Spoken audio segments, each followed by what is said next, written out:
guys, JamesMCD Reviews here. Hope you guys enjoyed yesterday's bucket list video, but for now, it's time for another soul-sucking episode of JamesMCD's Friday Nightmare.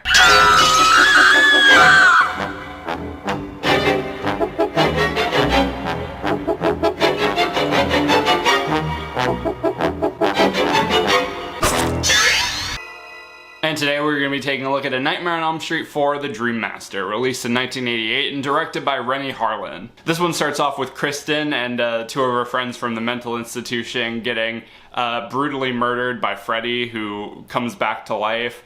But right before she gets axed, she passes her powers to bring people into dreams onto one of her friends named Alice, and now she and her friends have to work together to stop Freddy once again. The last movie, Dream Warriors, put a pretty satisfying cap on the franchise, killing off Nancy and Freddy, and being a pretty satisfactory ending. I mean, everyone went into the third one, I think, with the intention of it being the end of the franchise, but because it made money, it only made sense to do another one. And I do like, sort of, at the very least, keeping a decent continuity between movies. This series has probably better continuity than the Friday the 13th series, because at least it shows what happens to the characters from the previous movies, even if they aren't all played by the same actors. Yeah, I like that it picked up from where the last one left off. I'm glad that it brought back the characters that were left from the last movie.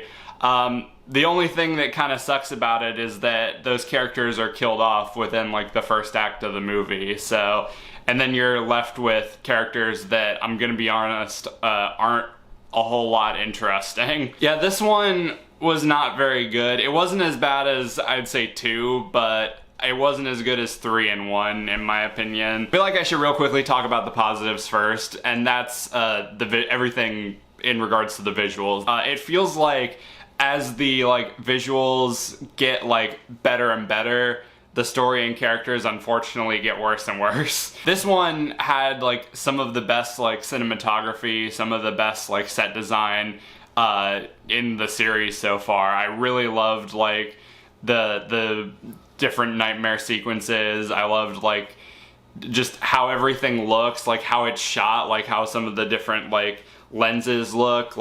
There are even some scenes that were kind of disorienting in a way. There was one scene where the main girl is she meets up with her love interest, and then they drive off to go and save her friend who's caught in a nightmare. And then I looked away for 2 seconds, and then the scene repeated itself. And at first I thought the DVD just glitched out, but no, it was genuinely just Freddy putting her in a time loop, which was really funny, and it kind of caught me off guard. There are some really creative and inventive nightmare sequences. There's some cool sequences just in general, the rebirth of Freddy was really cool. With it starts off a little silly with the dog pissing on his grave, which, by the way, another Freddy vs. Jason connection. The dog's name in that scene is Jason, so Jason is the one that brings Freddy back to life.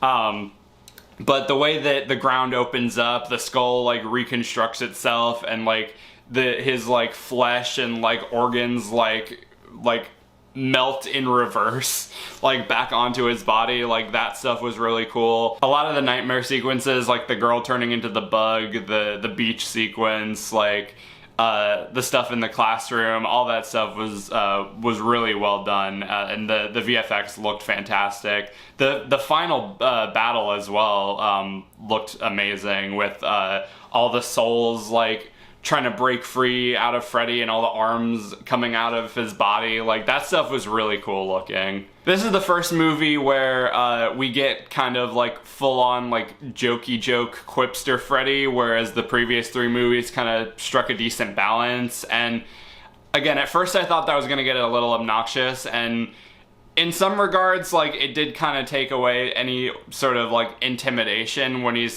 constantly cracking jokes and stuff like that. But I don't know, I didn't think it was as painful as it probably could have been. And, you know, Robert Englund still kills it as always. And in terms of the story, I do kind of like the concept of, you know, building off of the Dream Master's power set from the previous movie, whereas like, you know, the whole thing is like centered around Freddy, you know, killing people in their dreams to collect their souls and grow his power and everything like that. And here we have like sort of the inverse of that, where whenever one of Alice's friends gets killed, she sort of inherits their, like, some aspect of their character. Like, there's one girl who's really smart and good at, like, inventing things and problem solving. There's one who's really strong and is, like, a gym bro and everything like that. There's one who's, like, good at fighting and does karate and shit like that. So I do like sort of that aspect of it, and I like the kind of culmination of that, where she, like, goes full on, like, ultra mode, like, at the end, where she just puts on a bunch of, like, belts and, like, this huge jacket and becomes, like, this, like, final boss character or something like that. But the rest of the story and the rest of the characters are kind of dull. Like, I wasn't really getting into a whole lot of it. Like I said, the previous 3 characters from the last movie get killed off pretty early on, and then the ones that we're left with aren't that interesting, aren't that, like, engaging. Like, they're not bad, they're not, like, it's not like they're not likable, but it's just you don't really care about them. The one character that I genuinely, like, felt bad for when she died was the nerdy black girl with the glasses. They tried to build this, like, family dynamic with Alice and her brother with their dad, and, like, how she constantly, like, is getting, you know, the short end of the stick, and how she has to stand up for themselves, and they should try to, like, work that into, I guess, the climax of the movie. But again, it's just, you don't really care about what's going on. Also, the woman who played Alice, I don't know if it was, like, poor direction or just her being a really bad actress, but, like, for a good, like, 80% of this movie, like, she delivers her lines like a fucking computer. Like, it was really bad. And, like, all the other actors, like, do fine for the most part, but, like, she's, like, the one outlier, and she's the main character, so it was just really distracting. Yeah, ultimately, this one was just kind of Like, it was still enjoyable for, like, the things that I mentioned earlier, the visuals, the kills, the nightmare sequences, all that stuff.